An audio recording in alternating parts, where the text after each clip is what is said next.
SwayamPrabha. Digital India. Educated India.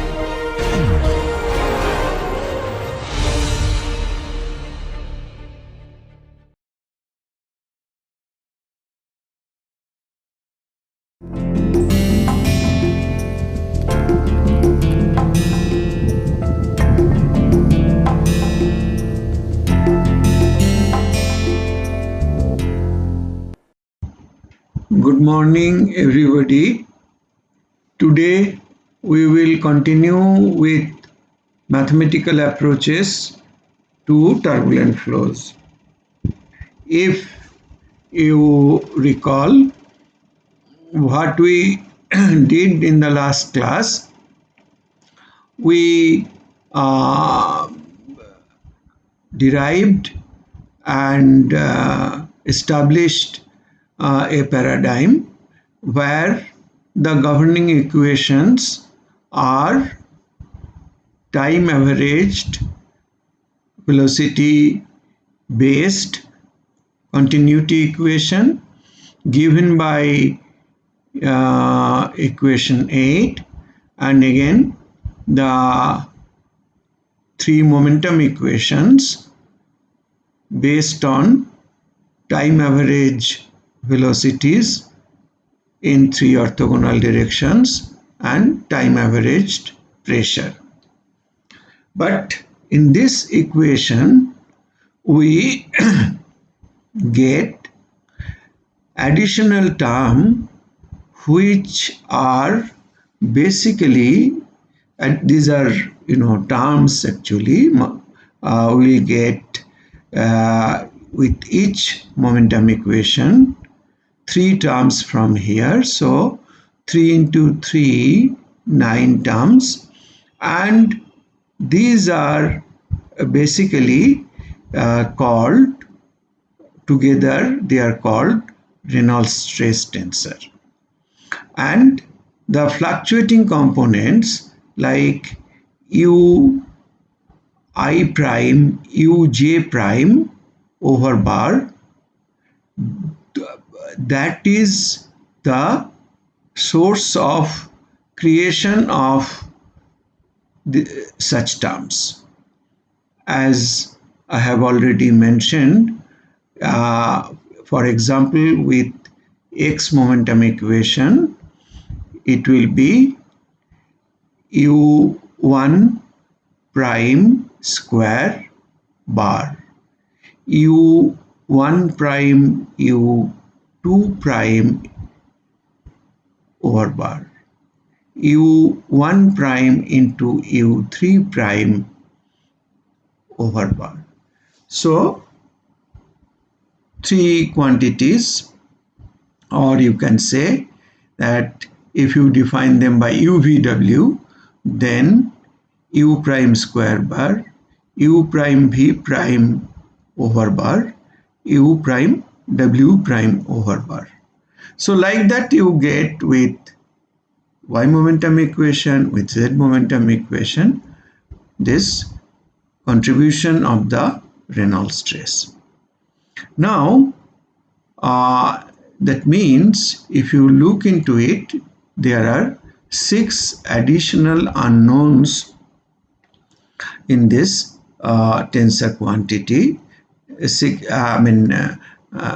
Whereas the velocities in 3 directions, time average velocity and time average pressure, are basically to be solved from 4 equations.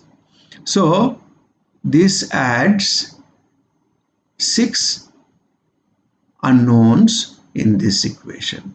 Now let us see how we can handle the Reynolds stress.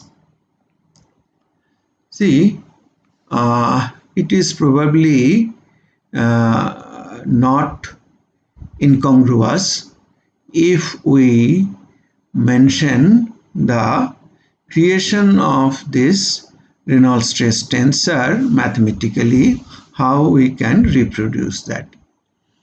See, these are again go back.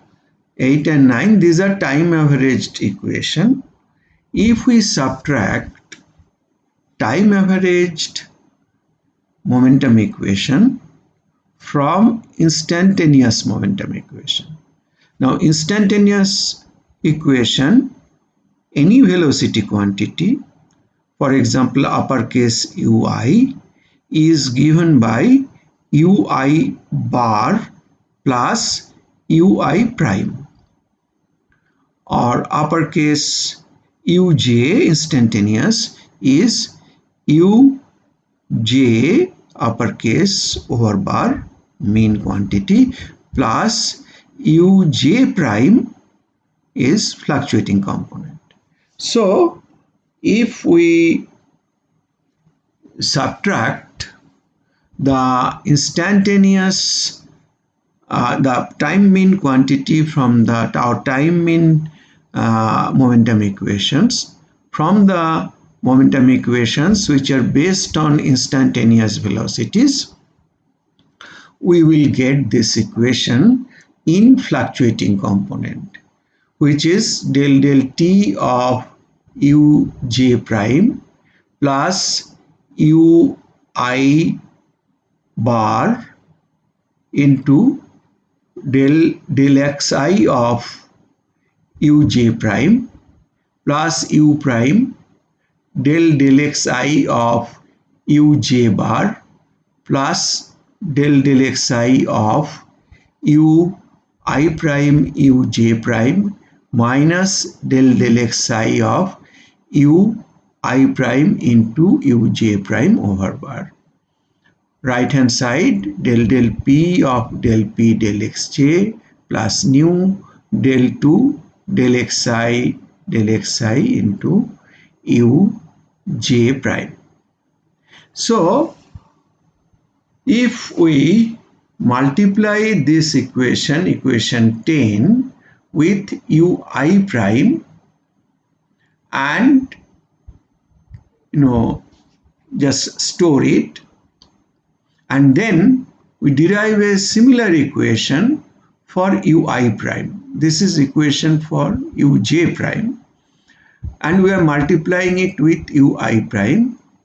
Then we develop a equation in ui prime and multiply that equation with uj prime, and then that means we get equations in ui prime uj prime actually after multiplication.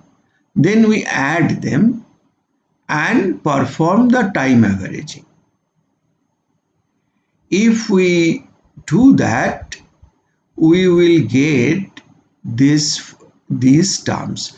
Now in equation 10 there is one small typographical mistake.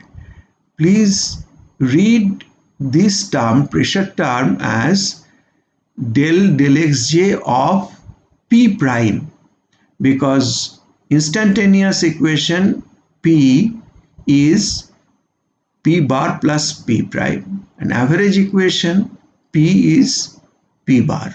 So after subtracting, this will be del xj of p prime. Somehow this has been a typographical mistake.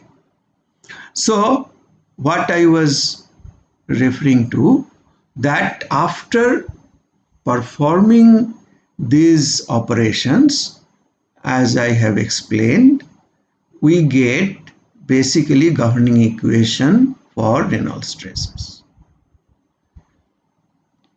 I hope it is clear now. It is equation for uj prime. We multiply this with ui prime. Similar way we derive an equation for ui prime and multiply that equation with uj prime, add these two equations and do the time averaging. So then basically we will get this complete equation 11.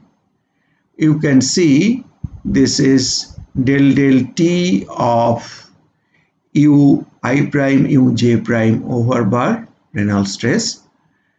This is convective term of Reynolds stress, convection of Reynolds stress, U k bar into del x k of U I prime U j prime over bar. This is basically production term. This is third order diffusive term. This term is called pressure strain term. This is diffusion term, and this is viscous diffusion term.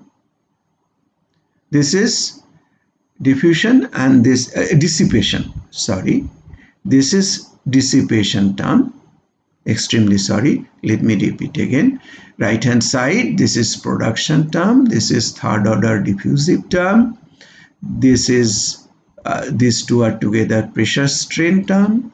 This is dissipation term, and this is viscous diffusion term. This is equation 11. Now, this equation 11 is Reynolds stress transport equation. This equation can also be modeled directly. This equation can also be modeled. It is called Reynolds stress model. In this model, Reynolds stress components are determined by solving the differential transport equation for each component of Reynolds stresses, and this has been developed, technique has been developed and very nicely explained in these three papers. One is Launder et al., probably it is Launder, Grease and Rodi in 1975. This is a Journal of Fluid Mechanics paper. Then Gibson and Launder 1989. However, Reynolds stress transport equation contains several unknown terms that need to be modeled in order to close the equations. So, while discussing about mathematical approaches, we have discussed about large eddy simulation, LES. We have discussed about direct numerical simulation, DNS, and we have also mentioned about Reynolds stress model. But all these techniques that we have mentioned so far, they are very involved.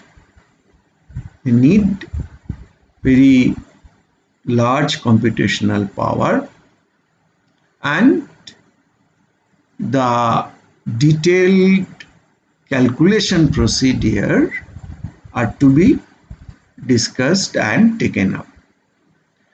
But we are heading towards slightly less involved and easier approach for the time being. Now, it is possible to obtain the transport equation for turbulent kinetic energy from equation for the Reynolds stress transport by doing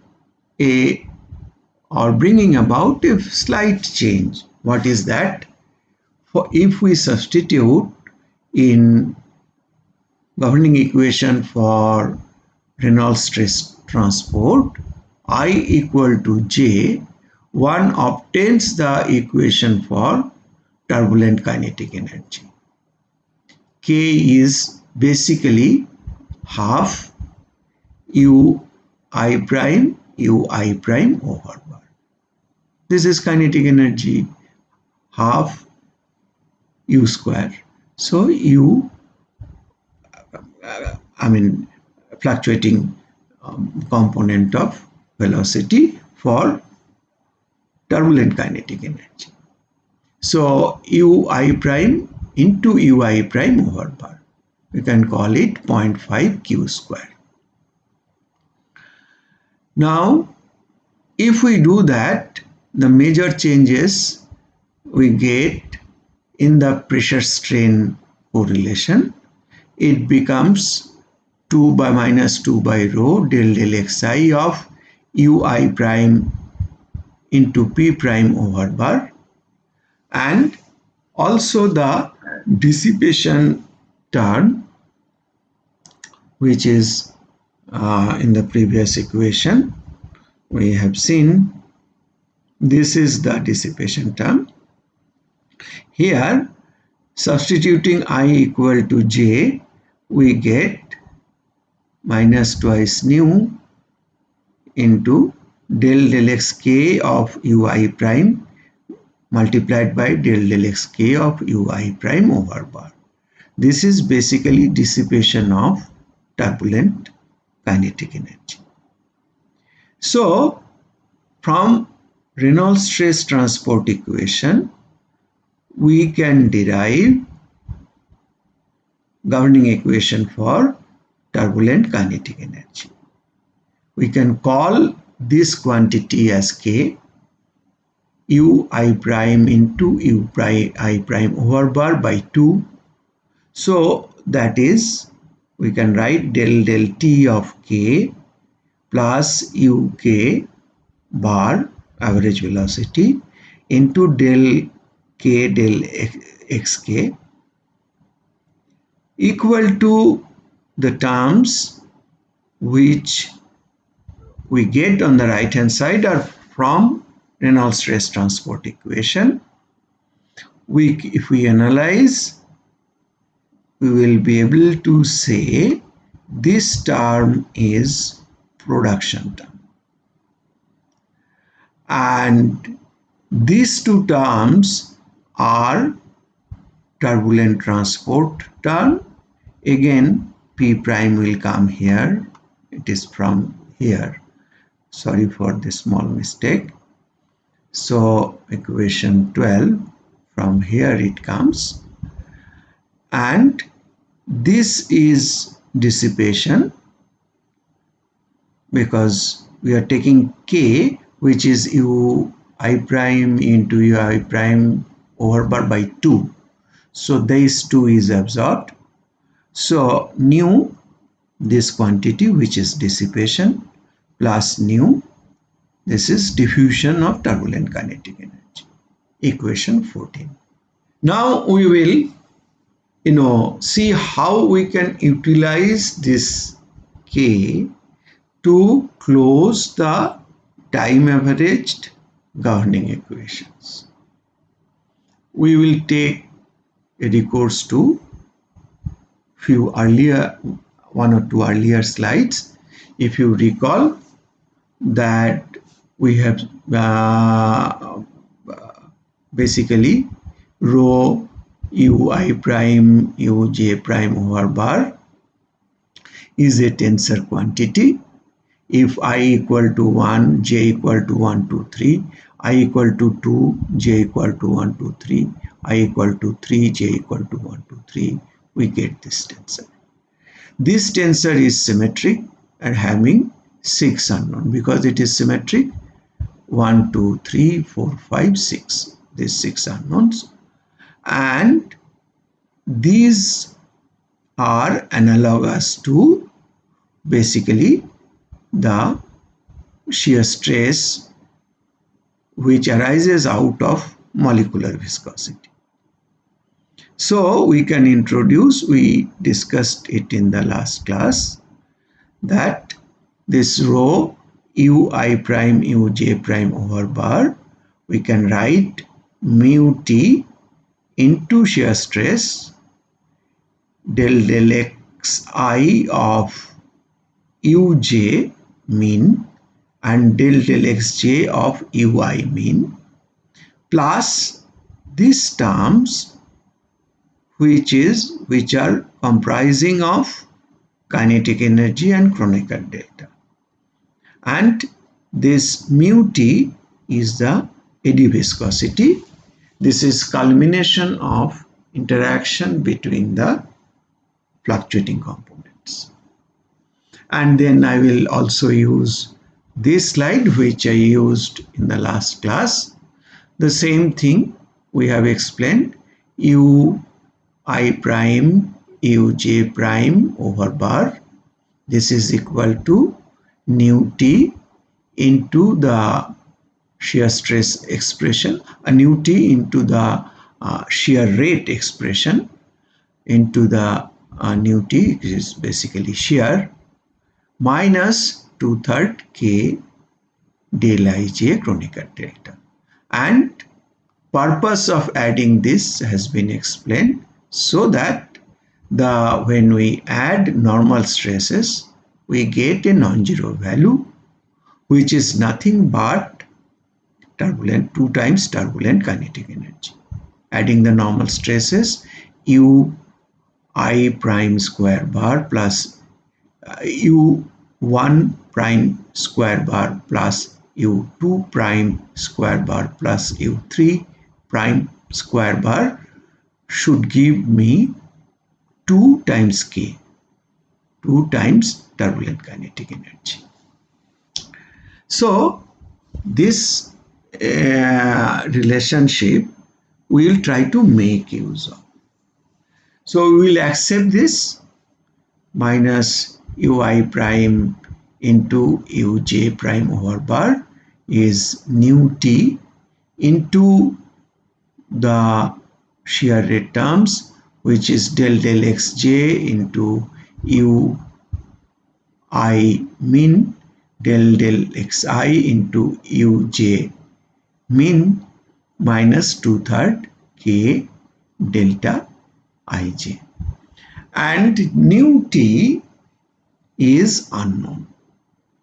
If nu t is known, then we can really substitute this relationship in the Reynolds stress relationship of time average momentum equations.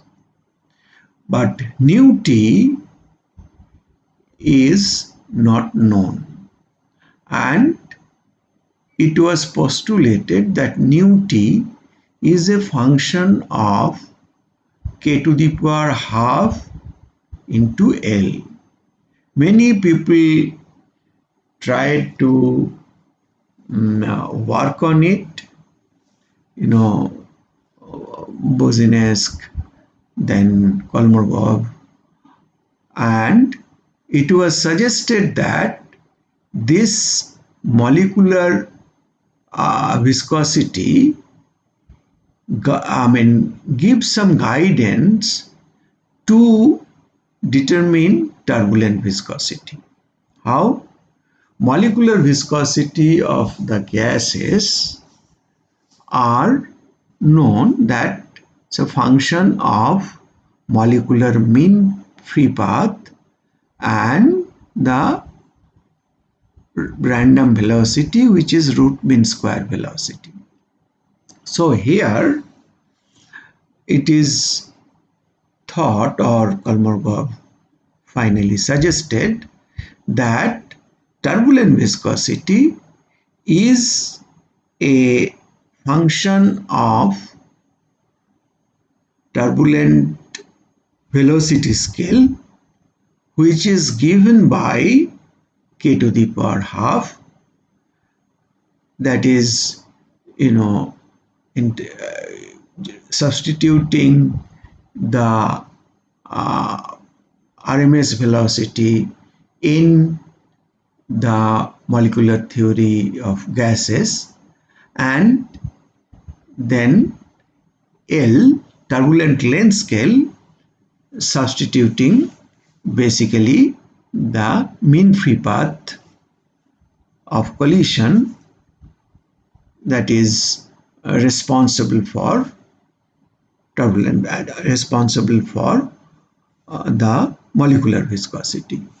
And we are substituting that mean free path when we are determining turbulent kinetic energy by turbulent length scale. And Kolmogorov did another additional very important contribution, that this length scale is linked to dissipation rate. So length scale varies as k to the power 3 by 2 by epsilon. So epsilon varies as k to the power 3 by 2 by L. So turbulent length scale varies as k to the power 3 by 2 divided by epsilon. So turbulent viscosity is a function of k to the power half, which is representative velocity scale, and L, which is representative length scale, given by k to the power 3 by 2 divided by epsilon. That means nu t varies as k to the power half into k to the power 3 by 2 divided by epsilon, or nu t varies as k square by epsilon. And then this can be, proportionality relationship can be converted into equality relationship if we introduce a proportionality constant which is for such models given by C mu. And it was postulated, then that was supported by accompanying experiments, and it was found that C mu equal to 0.09.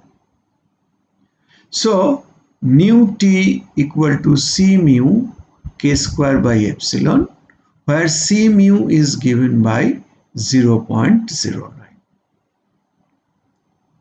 Together with that, another great contribution or simplification was done. If I am not wrong, Kolmogorov, Rota, and finally the contribution came from Professor Brian Launder and Professor David Spalding, that K was a model equation for K was set up, where this is the temporal variation of K, this is the convection of K, this is basically transport of K, and this is primarily diffusion transport, where molecular viscosity and turbulent viscosity both are there, but we'll see later this molecular velocity is much smaller than turbulent viscosity, so this can be neglected too. But right now we are retaining it, and this term is equivalent to production term minus dissipation. So compare between the original equation and the model equation. This is the original equation, just we have derived from Reynolds stress transport equation. So left hand side exactly same.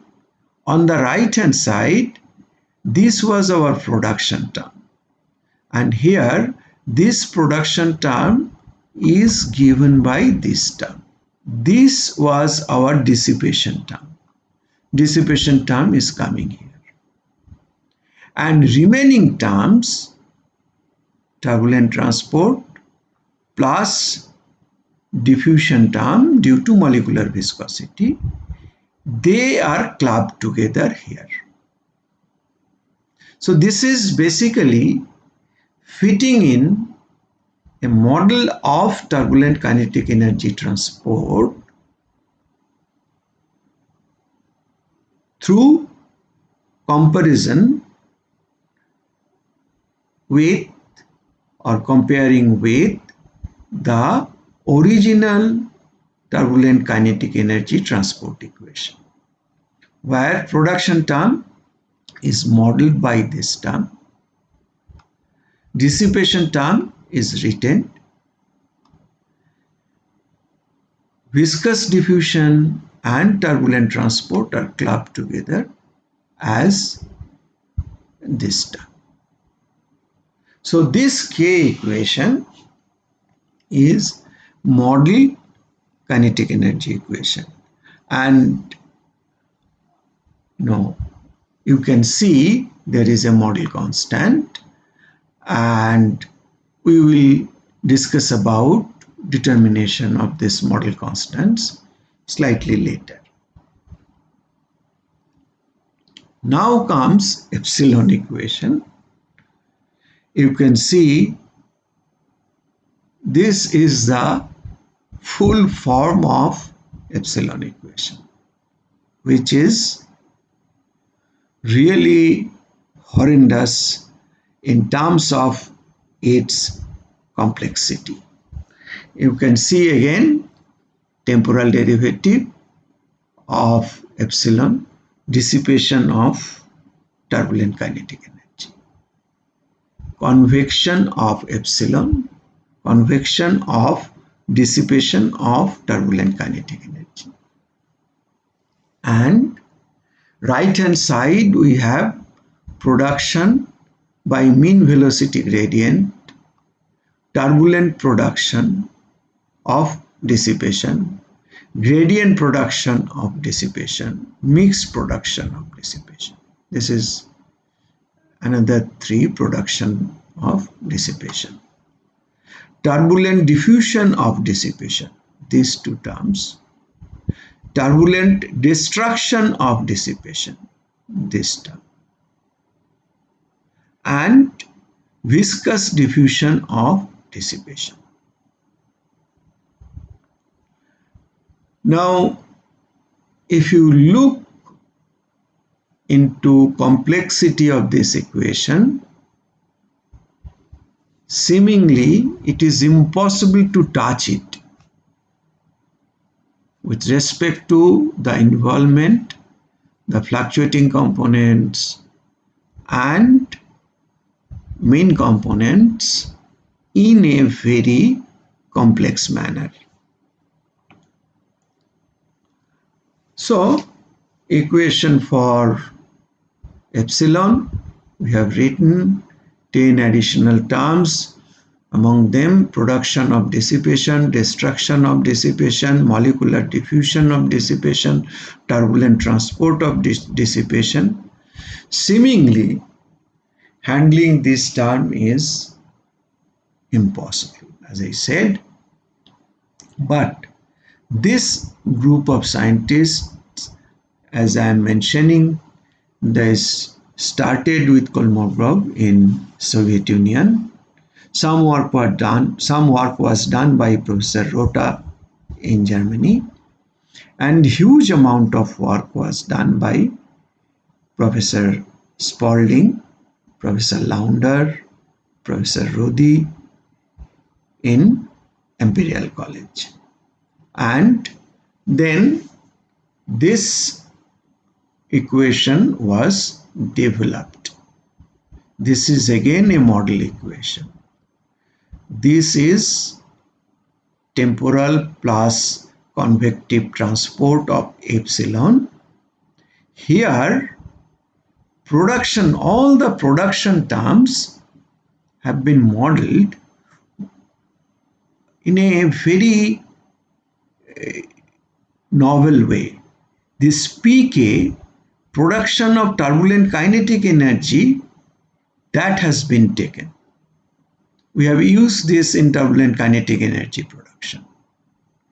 It has been multiplied by epsilon, divided by k, and multiplied by a model constant to describe production of all the productions, production, this, if you look into it, all these ways, mixed production, gradient production, turbulent production of dissipation, and production by means of mean velocity gradient.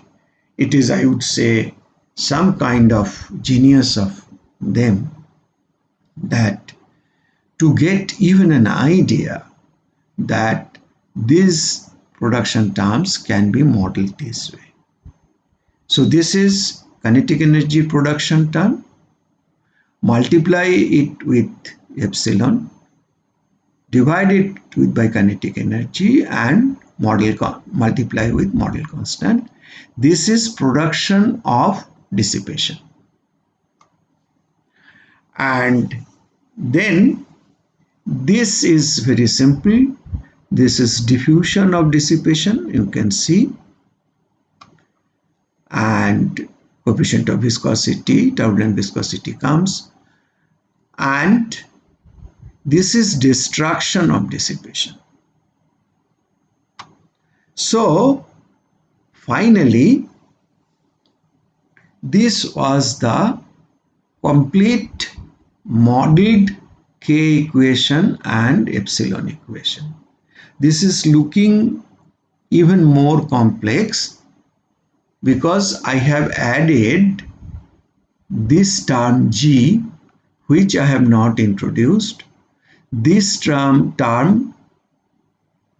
C3 epsilon, and this term RF in this equation. I had a purpose of introducing this because if the flow field is thermal buoyancy dominated, thermal buoyancy is, very, very glaring component, contributory component, and if such flow fields are to be modeled, then these terms are to be added. I'm giving you a little background. In 80s and 90s, in entire Europe, plenty of programs were taken up by different governments to clean the environment, and major focus was the pollutions created by the chimney effluents, the hot gas thrown out by the chimney, and also the hot industrial discharge into rivers and estuaries. Fishes were being destructed and a lot of environmental imbalance started surfacing. So in order to remediate that, massive programs were taken. One program was to estimate such damages through modeling. And what I know from my personal acquaintance with contemporary scientists, that Professor Wolfgang Rodi in University of Karlsruhe, he was handling a massive project, and as I said, Professor Wolfgang Rodi was also earlier a member of Professor Spalding's research group, and they modeled basically, and all these flows are reasonably high speed flow, quite high speed flows. So modeling such chimney flows or discharge in rivers or estuaries, these were done by Professor Rodi's group, and so all these flows, thermal buoyancy, because whether it is just discharge in the river or discharge in the open ambience, basically these are hot gases or hot liquids, and thermal buoyancy effect was quite significant. So this phi is temperature, this is volume coefficient of expansion beta, and this is G, generation term due to thermal buoyancy. And here also you can see another model constant C3 epsilon into RF. RF is the Richardson number. C3E is 0.8. And this is G. G is also sitting here. Now, if you exclude this seemingly unknown things, why seemingly? These were unknown to us so far. Otherwise, you can consider this is the model we have discussed, where we have one constant sigma k. Sigma k is given by 1. And then the epsilon equation, if you exclude G, if you exclude this bracketed term, which are due to thermal buoyancy effect, then basically temporal term, convective term, this is, as I have already discussed, diffusion of dissipation. This is production of dissipation. So G is not there, these terms are not there. We discussed it earlier, P into epsilon by K into C1 epsilon, which is a model constant. It is given by 1.44. Please ignore this minus sign. This is not minus, this is equal to. Again, this is a small typo. So C1 epsilon is equal to 1.44. I am repeating, C1 epsilon is equal to 1.44. And C2 epsilon is equal to 1.92. Ct epsilon into epsilon square by K. This is destruction of dissipation term. And this model was, if you exclude the buoyancy part, original model was developed by Professor Launder and Professor Spalding. A very famous paper published in 1974. But before that, a book also came out from the same authors, Launder and Spalding, in 1972. So, in absence of buoyancy, then G will be 0, C 3 epsilon will be 0, and then probably you will be, all of you will readily recognize, because this we have discussed. I just added the effect of thermal buoyancy. I could have avoided that, but just to emphasize its importance, even in environmental flows, I showed that slide. So basically this we have adequately discussed: temporal term, convective term, turbulent kinetic energy production term, dissipation of kinetic energy. This is transport of kinetic energy through transport of kinetic energy through turbulent diffusion. The diffusion coefficient is nu-T, and which is again turbulent viscosity, eddy viscosity. So we are determining K, but because K value will be needed for determining nu-T, but we are using nu-T also in this expression. You can say that the calculations are iterative. Once we'll reach a situation when K and nu-T will not change anymore. K and nu-T will not change anymore.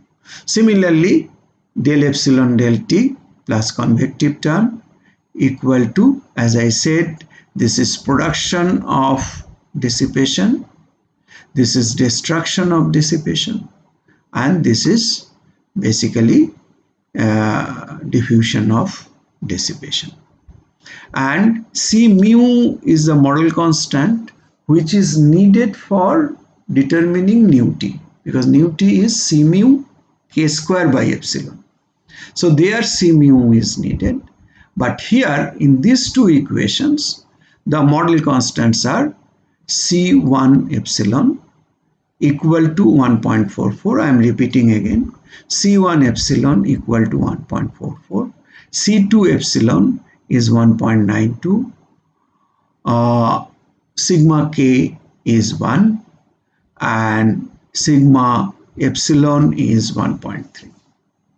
And these model constants were determined through series of experiments.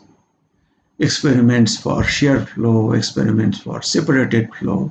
Like that, series of experimental paradigms were created and the results were matched.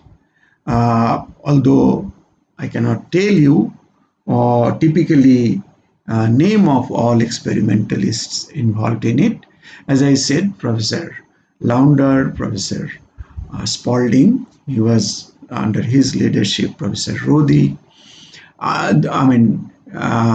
These people were involved in the setting up theoretical model. Similarly, counterpart experiments, what I know through my personal interaction or whatever you say, personal link to Professor Franz Durst. Franz Durst is again a big name, a very well-known experimentalist in Germany. He was in University of Erlangen. He has retired now. He was one of the team members. So from him, what I gather that Professor J.H. Whitelaw, Professor Adrian Melling, Professor Durst, and few others, they participated in such, experiments for. And I'm missing probably. I beg your pardon. I may be excused by other listeners too. There are many other experimentalists. I also understand some experiments were done in Stanford University. So, in nutshell, what I should say that these were extensively validated with experimental data, and then this model constants evolved. Now, Wilcox and Speziale, they also much later you can see, but very significant, 1988, subsequently 1990, they developed again yet another version of two equation model.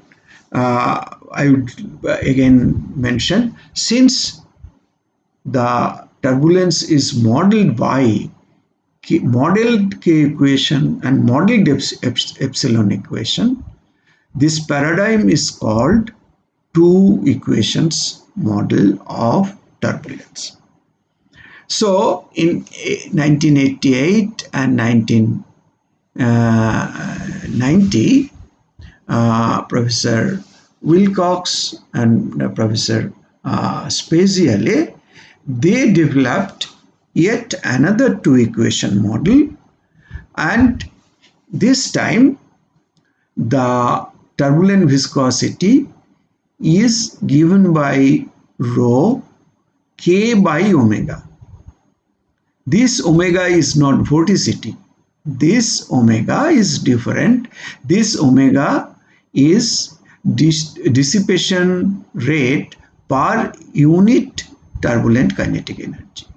So transport equations for turbulent kinetic energy K, this is slightly different than K equation of Launder and Spalding, and equation for dissipation rate per unit turbulent kinetic energy, that is equation for omega.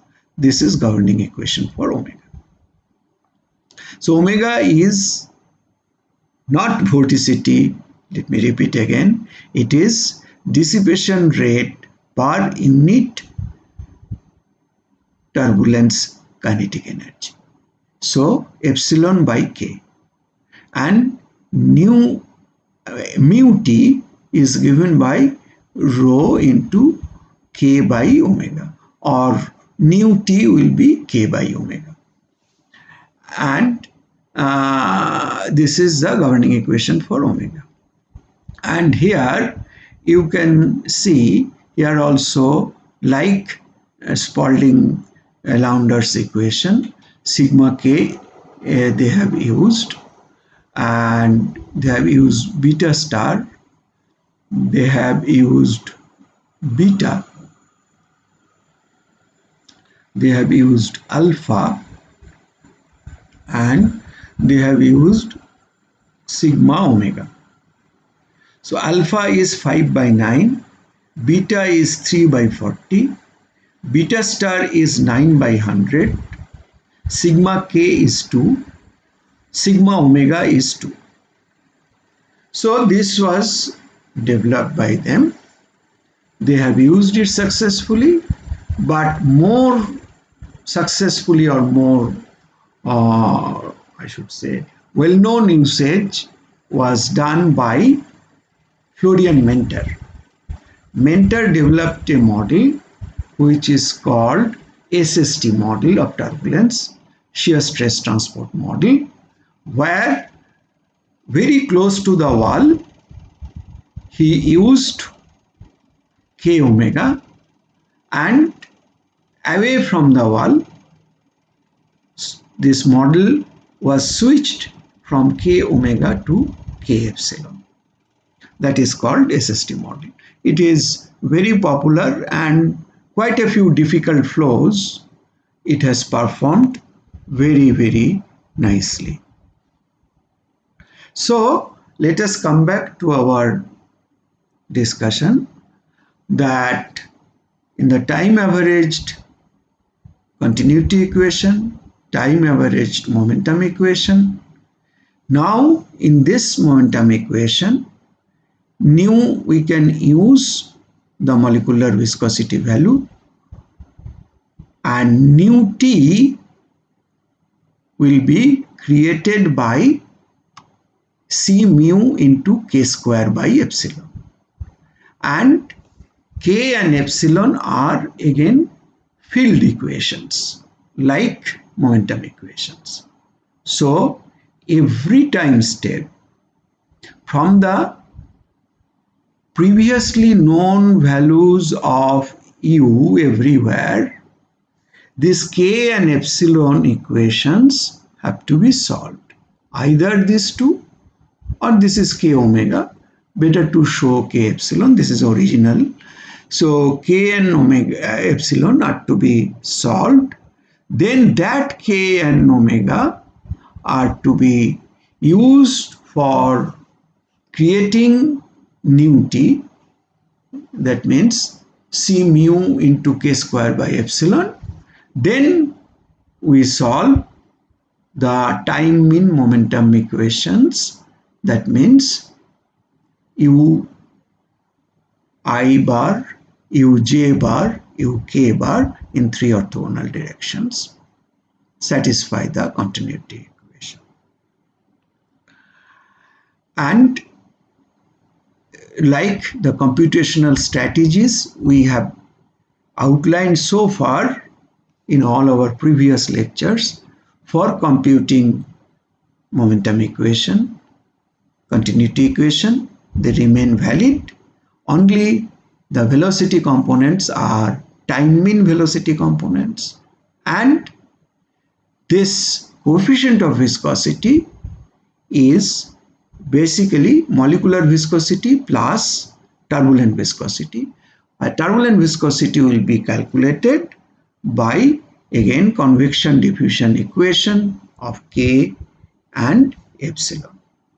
And having done that, that value will be plugged in, and the next time level values of velocities will be calculated. So K and epsilon calculation will be trailing by one count.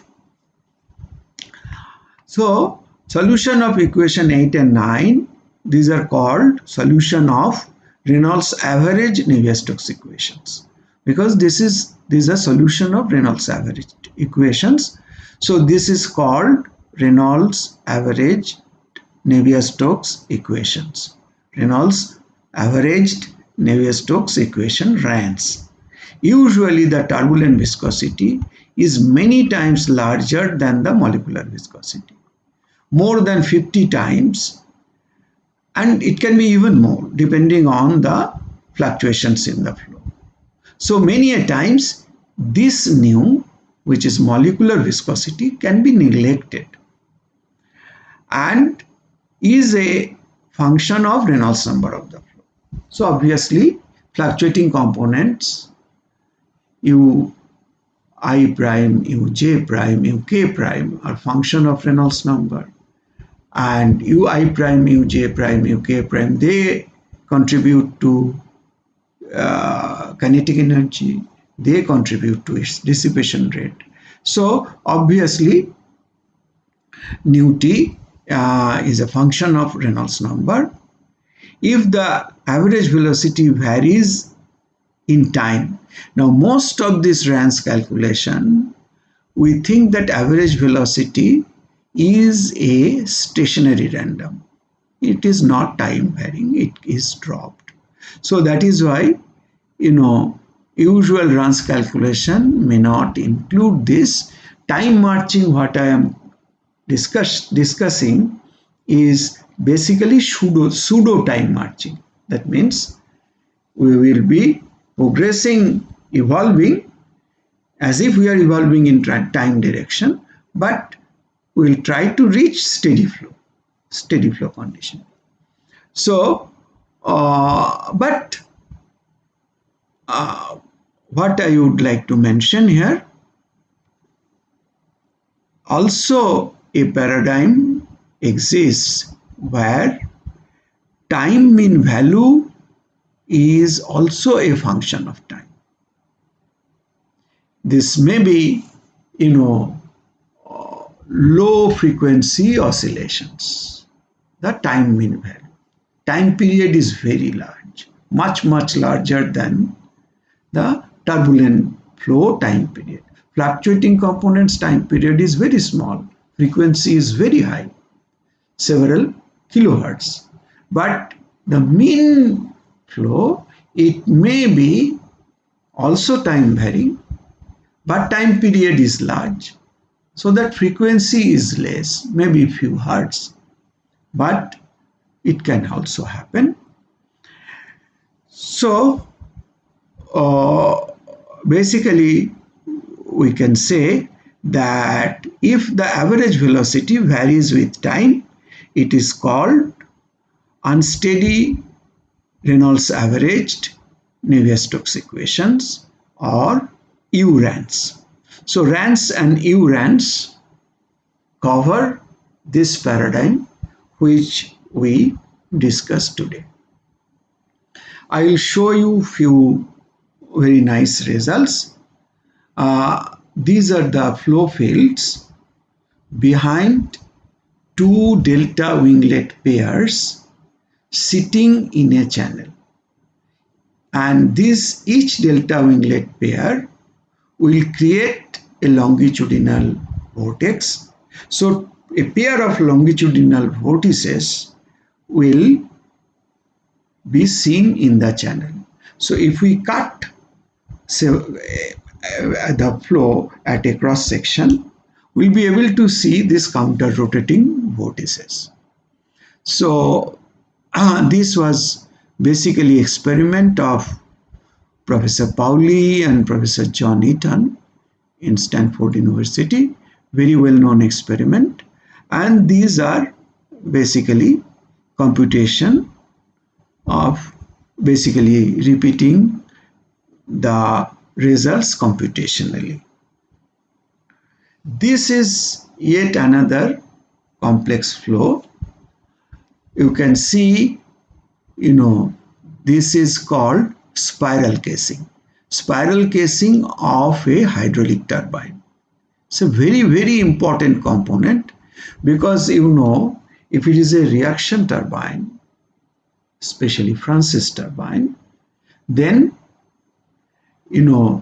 kinetic energy will rotate the blades, will rotate the turbine blades, and also pressure energy will rotate the blades because of pressure difference. So, and these are many times called 50% reaction turbine. That means the work done is obtained 50% due to exchange of kinetic energy from the flowing stream to the blades, and 50% is obtained through the pressure expansion. So retaining pressure is very important, and that is done by spiral casing. And this was a BHEL sponsored project.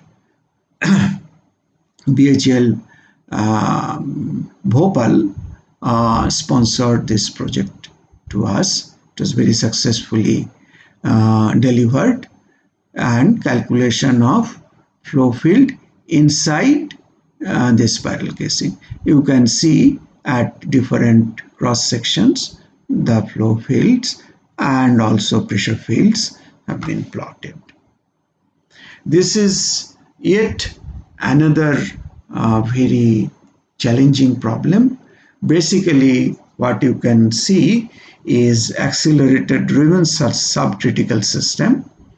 Modeling of that, it is basically lead bismuth eutectic is a circulating fluid, and it is being bombarded on a window by the proton beam, and neutrons are generated here.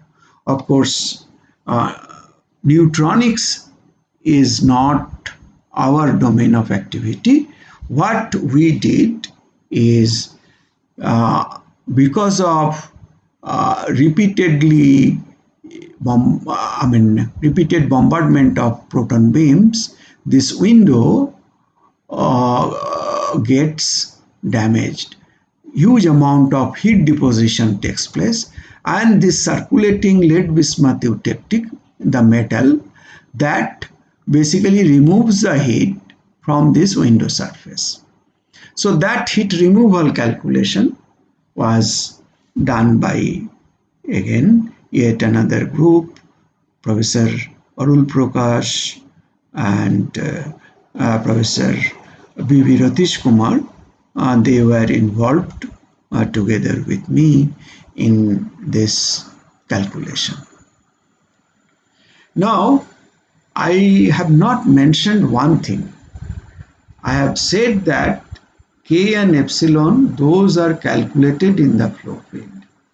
But all of you know, in a turbulent flow, very close to the wall, these fluctuating components die. There is no turbulence. And the fluid layer close to the wall is called viscous sublayer. Across the turbulent boundary layer, the flow has to undergo a transition from fully turbulent to completely laminar within the thin viscosity dominated sublayer adjacent to the solid surface.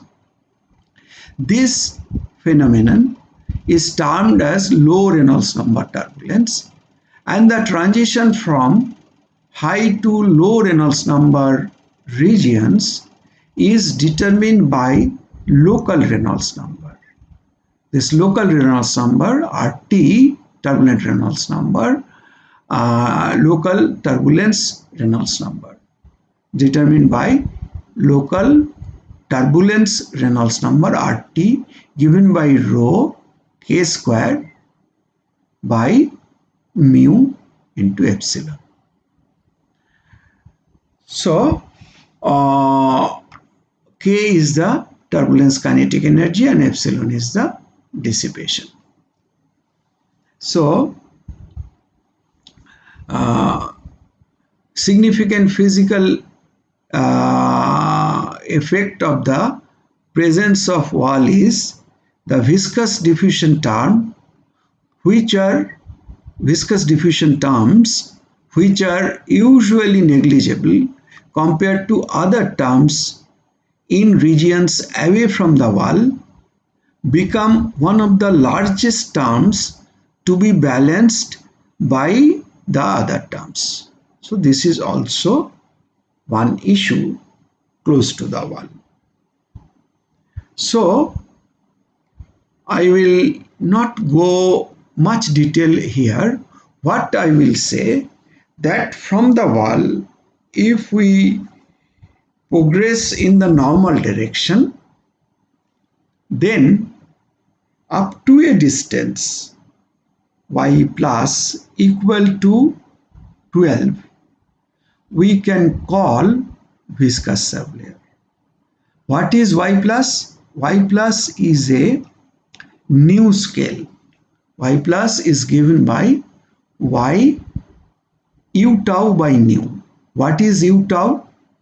U tau is friction velocity, and it is defined by root over tau w by rho. Root over shear stress by rho will give u tau. U tau is friction velocity. So y into u tau by nu, it is becoming non-dimensional. Y is in meter, u tau meter per second, meter square per second, nu meter square per second. So this is a non-dimensional scale y plus. And this y plus is much smaller than our usual scale we use in the channel height. In usually 1500 1600 y plus units may be found if we want to measure our channel height in usual laboratory experiments. And so you can imagine that y plus 12 is how small. So up to y plus, we do not apply any boundary condition at the wall, because it is very difficult to apply boundary condition at the wall. Velocity profile gets in the turbulent zone log law profile, and log law profile, log law is not valid at y equal to 0. So this part is skipped and the boundary conditions are applied at y plus equal to 12 or maybe slightly beyond 12. And so the variation of velocity within the viscous sublayer is bridged by this concept, as if it is coming continuously.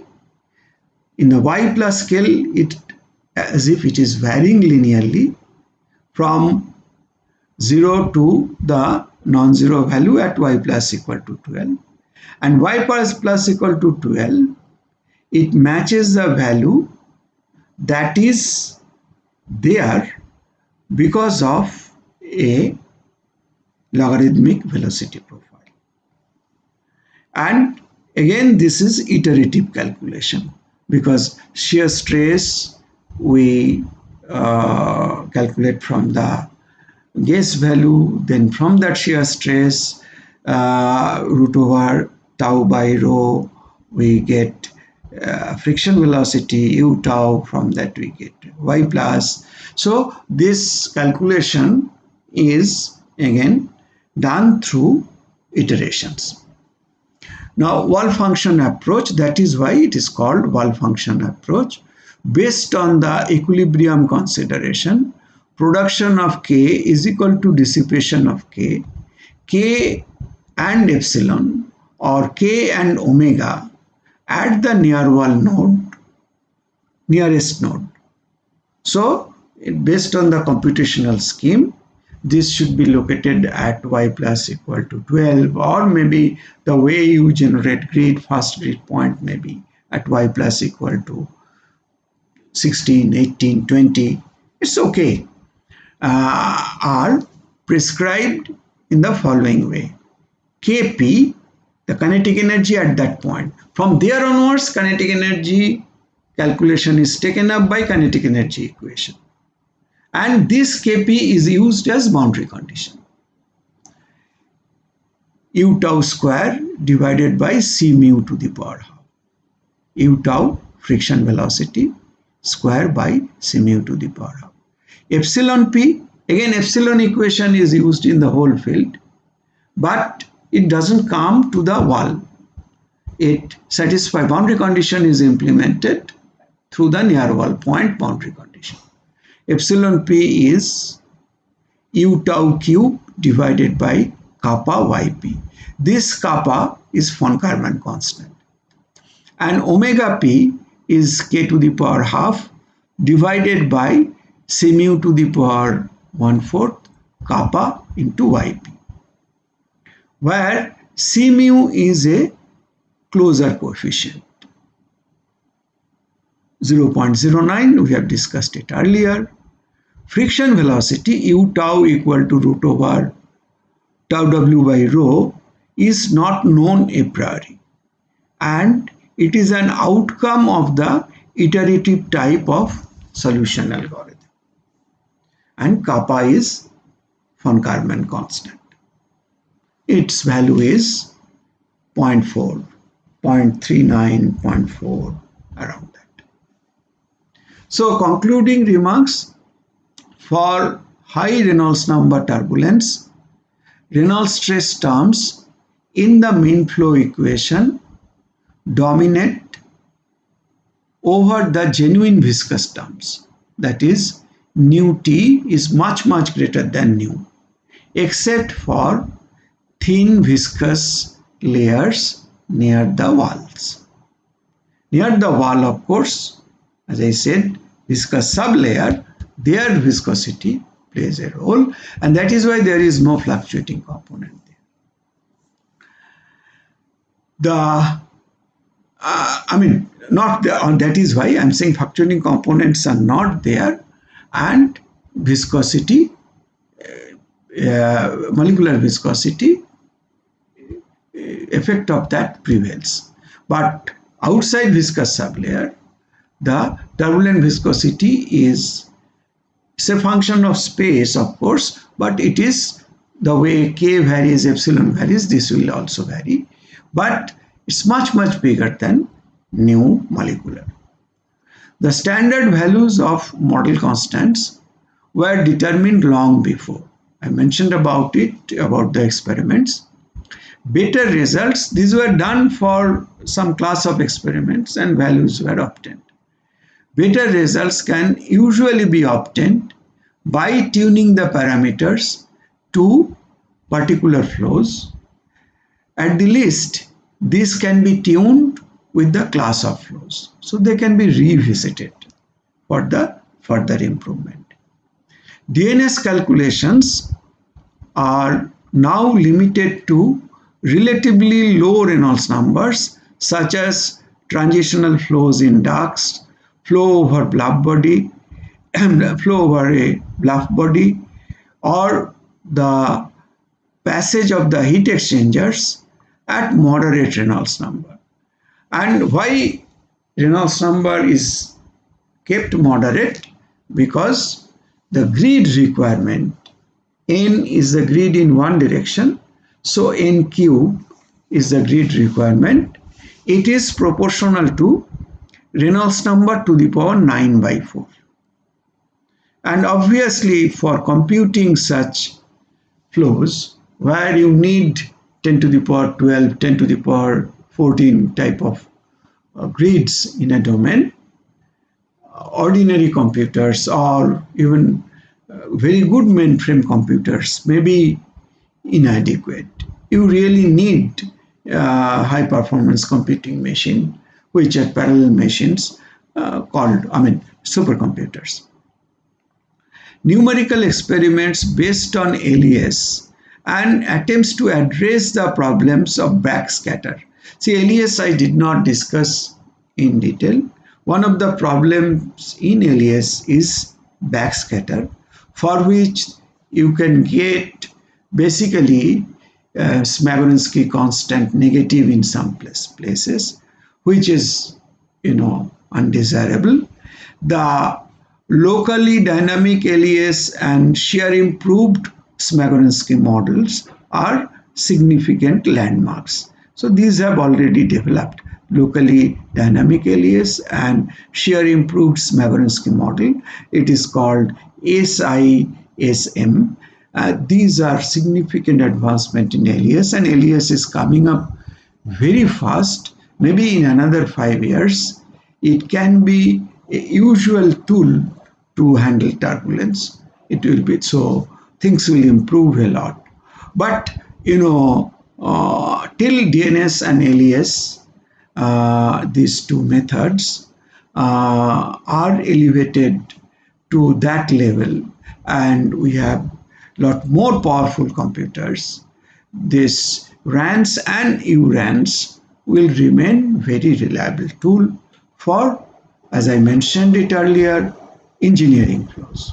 Like, if somebody wants to derive statistics related to turbulence physics, then without DNS or LES, it is difficult. But, if we want to calculate basically pressure drop, heat transfer, mass transfer, all such, engineering parameters, then RANs or URANs are quite good.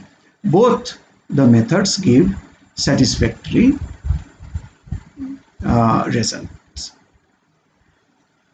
Thank you very much for your interest. I hope it will enhance a lot more after this lecture. Thank you very much again.